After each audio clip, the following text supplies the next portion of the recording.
everyone, my name is Kefti Manmeetkar and I'm the FNP student at United States University. Today is May 12, 2025 and I will be recording a video of cardiovascular assessment on my son. So first of all, I'm just going to give a tour of the area where I will be performing my assessment today. So here are the walls.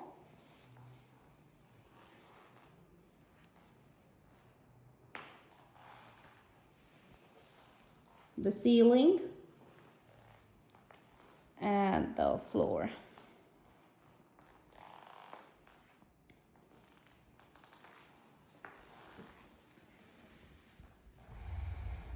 So I'm just going to set up my phone here.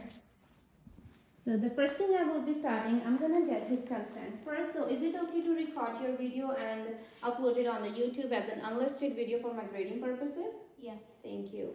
So in the clinical setting, I usually clean my hands with the sanitizer and then I'm gonna wear a pair of gloves.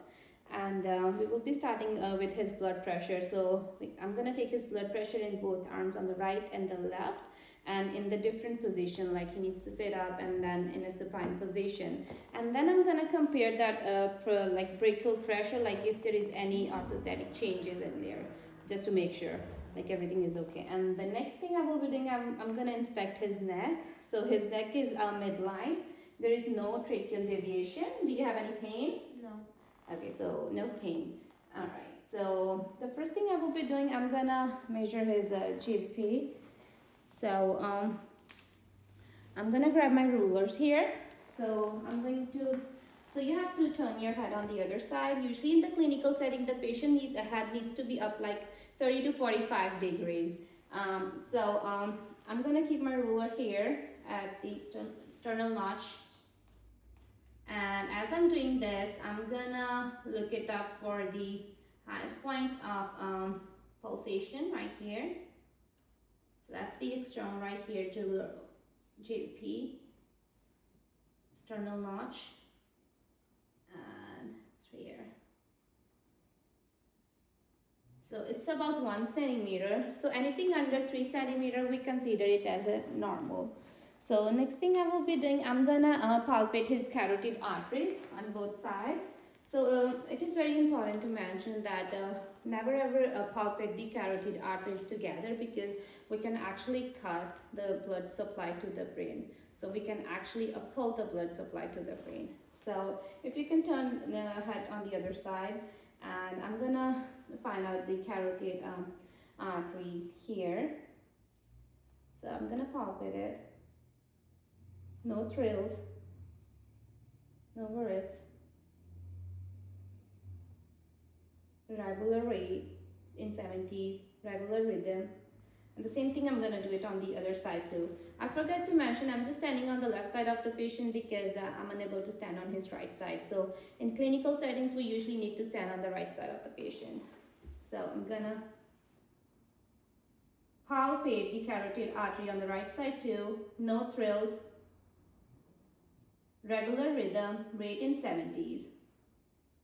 And after this, I'm gonna palpate all his valves. So we have the aortic valve on the right second intercostal space.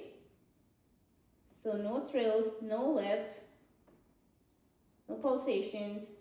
I'm gonna palpate the second intercostal space on the left side, and we have the pulmonic valve here.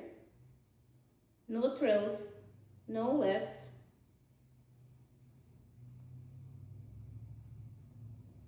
Third intercostal space, we have the Earth's point here. I didn't feel like any thrills, worrets, or any lifts here. And then in between the fourth and fifth, we have the PMI, that it's the point of the maximal impulse. No thrills, no lifts. So after this, I'm gonna auscultate to his carotid arteries, and then I'm gonna auscultate to the valves too. So starting on the right side, can you turn your head towards me, towards this side? So I'm gonna use both like the bell and the diaphragm.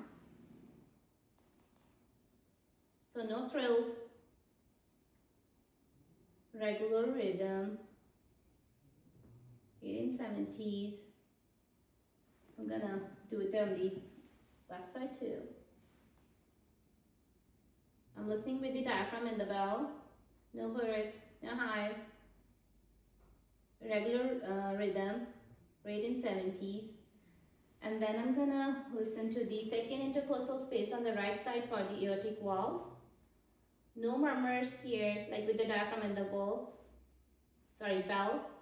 So no murmurs, no gallop, no friction rub. S1 and S2 sound is appreciated. I don't appreciate it any S3 or S4 sound here. And then at the second intercostal space on the left side, I'm going to listen to the pulmonic valve. And it is actually normal to listen for the physiological split at the second intercostal space right here. So as patient is going to take a breath in, it's going to increase the intrathoracic pressure, which further causes increase in the CVP, that is the central venous pressure. So that causes delay in the ventricular ejection, and it makes it further delays like the closure of the aortic and the pulmonic valves of the S2 right here. So I didn't hear any split, which is a normal finding. And again, I'm going to listen with the diaphragm and the bell on the third intercostal space for the Erb's point. No murmurs, no gallops, no friction rubs, no S3, S4 sound here. I appreciate S1, S2. I'm going to listen to the PMI at the fifth intercostal space on the left. No murmurs, no gallops, no friction rubs. I didn't hear any S3, S2 sound. So sometimes it's like hard to palpate the PMI, like the apical pulse in the patient.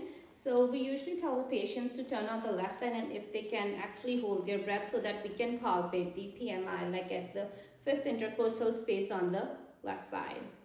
So the next thing I will be doing, I'm going to inspect his chest and the abdomen.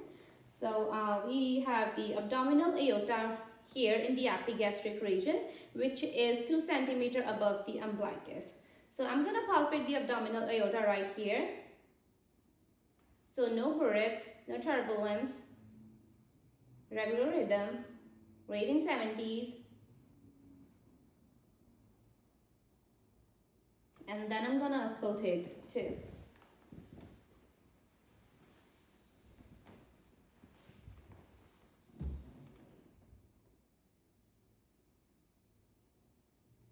No burette, no turbulence,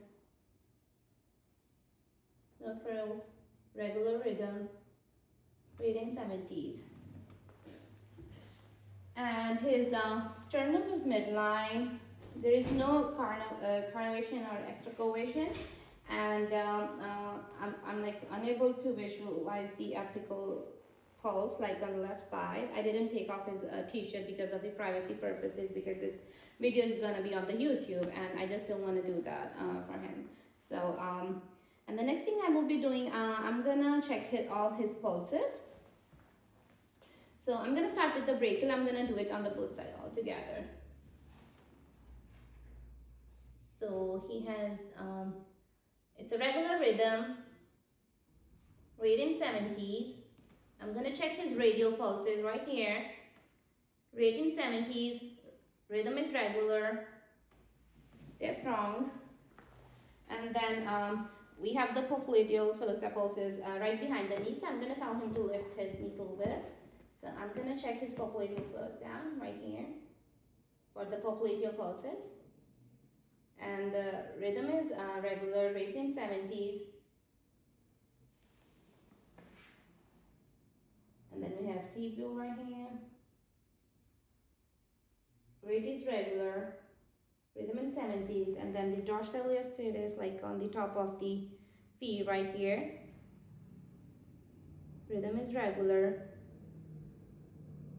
rate in 70s. So moving further, I'm gonna assess his like for stenosis. His nails look pink.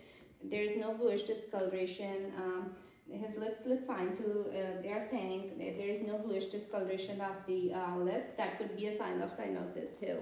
And usually we check the capillary refill. So in that, the capillary refill should be less than 3 seconds. So I'm gonna do it in the end. I'm gonna do it on the hands and the feet all together. So moving down to his extremities. His extremities, the color look pink. The hair is evenly distributed. There is no shiny skin. That could be sign of like impaired circulation. And there is no clubbing of fingers like on the hands too, and that could be sign of like a COPD. And what else? Yeah, there is no nail tearing. That could be an indicator of like the smoking behaviors. There is no splinter like here, edges of the skin. That could be the sign of like endocarditis. So yeah, so I'm gonna check his capillary refill right here. So I'm gonna press down on your nail and I'm gonna leave it. I'm gonna see like when it's gonna turn pink, okay?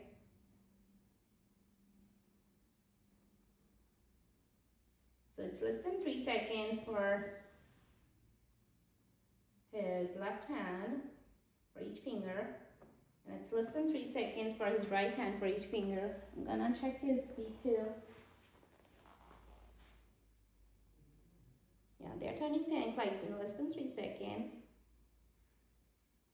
He has no edema, no signs of like any pain in the legs.